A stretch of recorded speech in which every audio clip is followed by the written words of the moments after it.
Assalamualaikum warahmatullahi wabarakatuh. Hari ini saya membacakan berita yang berjudul "Bengisnya Dua Oknum Polisi Hajar Tahanan Hingga Tewas, Digantung Seolah Bunuh Diri, Cek CCTV". Nah, begitu beritanya dari medan.tribunnews.com. Berita ini tayang pada hari Senin 26 Mei 2025 pukul 05.36 waktu Indonesia Barat. Langsung saja saya bacain beritanya. Tribunmedan.com.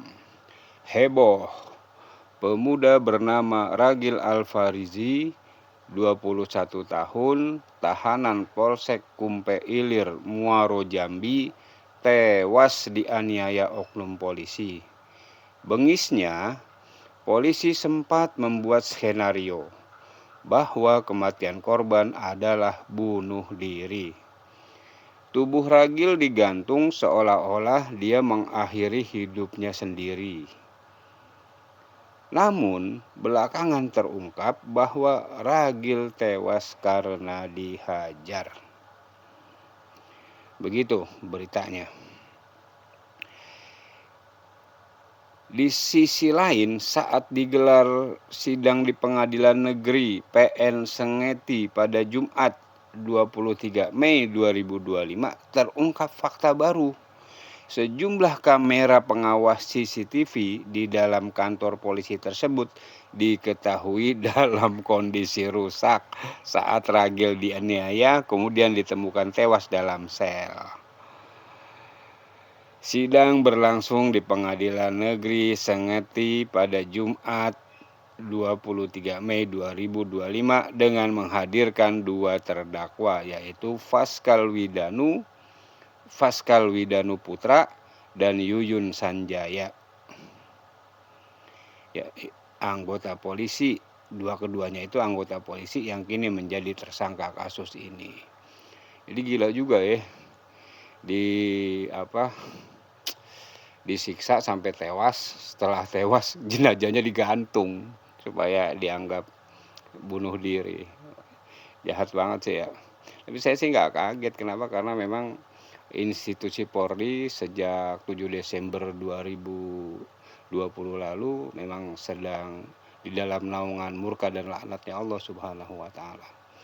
Semenjak kasus tragedi kemanusiaan KM50 itu memang mereka sedang terkena mubahalah KM50, mubahalahnya keluarga korban, mubahalahnya alim ulama, mubahalahnya para habaib yang yang tidak menerima kasus tersebut gitu. Mubahalahnya Habib Rizik. Jadi ya wajar mereka akan terus-menerus berbuat salah dan melakukan dosa-dosa besar dan tidak ada yang sanggup menghentikannya. Mereka akan terus melakukan dosa besar, berbuat salah dan dosa besar dan terhina dan terungkap. Itu emang efek mubahalah tuh kayak gitu. Makanya Anda sering bilang bertaubatlah, sehingga nanti kebengisan, kekejaman, kejahatan kalian kalau udah bertobat nanti pupus hilang sedikit demi sedikit, karena nggak ada yang bisa menghentikan ini gitu. Peristiwa-peristiwa tragis mengenaskan seperti polisi bunuh polisi, polisi dibunuh orang, polisi membunuh orang, polisi bunuh diri, polisi terlibat kasus kriminal, polisi terlibat kasus asusila, polisi terlibat narkoba, itu akan terus terjadi. Terus gitu, judi lah, yang tewas mengenaskan lah, tewas tragis lah, itu akan terus terjadi sebagai efek dari mubahalah KM50. Makanya saya sering di mana-mana saya bicara, di mana-mana saya ngomong, tubu ilallah, taubatlah kepada Allah, kembalilah kepada Allah, taubat dengan taubatan nasuha.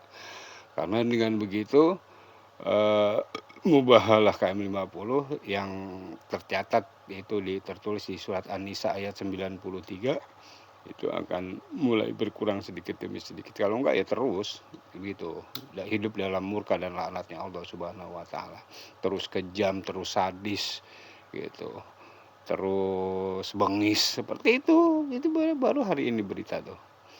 Dan ini bukan berita terakhir, nanti akan ada lagi begitu. Kalau tidak tobat, institusi ini tidak bertobat dengan tobatan nasuha. Ungkap kasus apa adanya. Seret pelaku-pelakunya ke pengadilan HAM, itu namanya tobat nasuha. Kalau enggak terus akan dihantam dengan surat An-Nisa ayat 93. Ya demikian berita hari ini, mudah-mudahan bermanfaat untuk kita semua sehingga kita tercegah dari melakukan dosa-dosa besar, apalagi membunuh orang yang tidak bersalah, apalagi yang dibunuh orang yang beriman, mujahid fisabilillah. Wih, ngeri. Wassalamualaikum warahmatullahi wabarakatuh.